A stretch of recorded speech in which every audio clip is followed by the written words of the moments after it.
At 3 a.m., the silence of a luxurious penthouse was broken by a sharp voice. "What the hell are you doing here?" thundered Alexander Grant, his words echoing against glass walls and marble floors. His eyes fell on a young woman seated cross-legged on the floor, a small flashlight illuminating dense pages of advanced calculus. The cleaning supplies neatly arranged nearby showed her shift was already finished.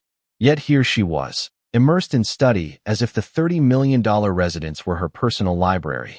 "Mr. Grant," the woman said calmly, closing one of her worn textbooks without rushing. "I finished all the work. I just wanted a few minutes to study before going home." Her name was Maya Carter, 26 years old, with the kind of steady composure that unsettled men who expected fear. Alexander descended the staircase in silk pajamas, his disdain sharp enough to cut glass. At 42, he had built a real estate empire by being ruthless. A maid daring to sit on his floor with college books was, to him, a grotesque violation of social order. He laughed without humor. "Study? You think this is a public library? I pay you to clean, not to play student." Maya gathered her papers slowly, unhurried and unafraid. "The house is spotless, sir, as always." Her measured tone only enraged him further. For 6 months, she had been invisible to him, just another uniform passing through his empire. But tonight, confronted with the sight of her bent-over equations she had no right to understand, he felt something primitive stir: anger, contempt, maybe even fear. He leaned down, using his height like a weapon. "People like you should know your place. Don't embarrass yourself by pretending to be something you're not." Something flickered in Maya's eyes then.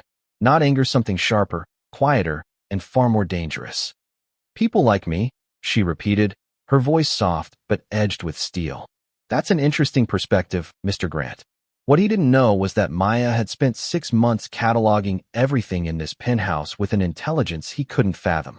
He thought she was beneath him, incapable of understanding the contracts scattered on his desk, the careless conversations he held on late-night calls, the meetings where money was promised for favors.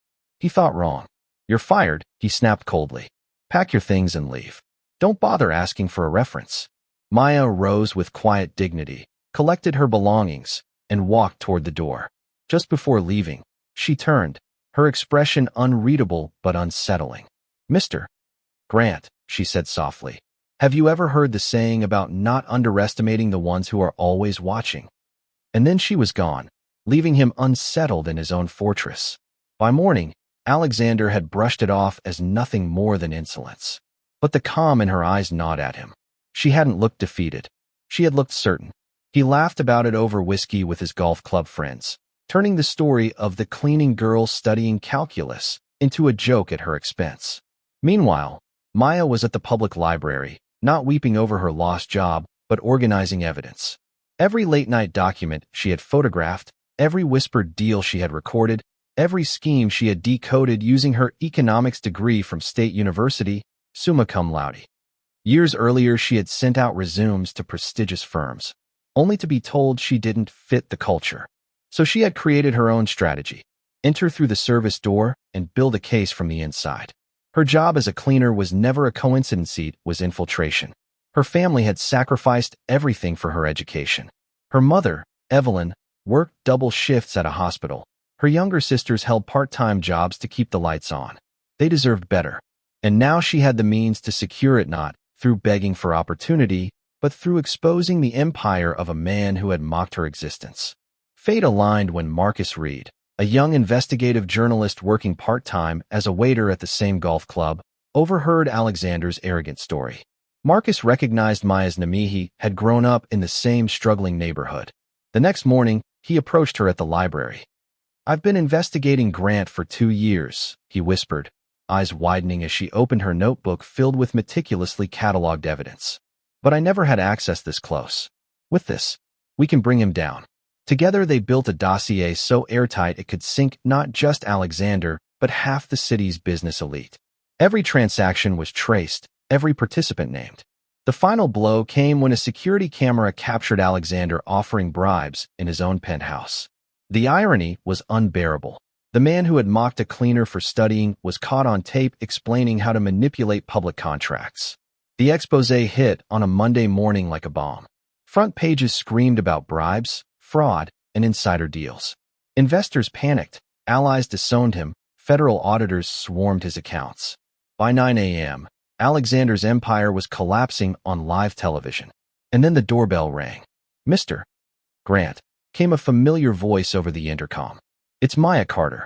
I'm here to return something you left behind." Minutes later, she stood before him, no longer in a cleaner's uniform, but in a simple blazer, holding a briefcase. She placed a copy of the newspaper on his desk, her photo on the front page, and smiled that same unsettling smile. "I thought you might want a signed copy." His face drained of color as reality crashed over him. She explained it all, her degree, her plan, the 6 months of careful observation he had handed her by underestimating her. "You lost everything," she said evenly. "Not because of my butt, because you believed your wealth made you untouchable, and because you assumed my skin and my uniform defined my mind." By nightfall, Alexander's assets were frozen, warrants filed, his name synonymous with corruption. Weeks later, he was sentenced to 15 years in federal prison. The man who once mocked a cleaner for daring to study now scrubbed floors himself, treated by inmates with the same contempt he once wielded. Maya, on the other hand, accepted a position as a senior financial analyst in the city's top consulting firm. Her mother retired, her sisters enrolled in medical and law school, and her story spread far beyond her own neighborhood. Universities cited her case as proof that brilliance knows no class or color. Corporations reviewed their hiring practices. Young people from forgotten communities whispered her name as proof that intelligence and strategy can topple empires. When asked how she endured 6 months of silence while gathering evidence, Maya's response was simple: "Because anger without strategy is noise, but anger with planning that becomes justice." Alexander Grant, watching from prison, finally understood the magnitude of his arrogance. He had believed a cleaning woman studying by flashlight was a joke. In the end, that joke dismantled his empire, one document at a time.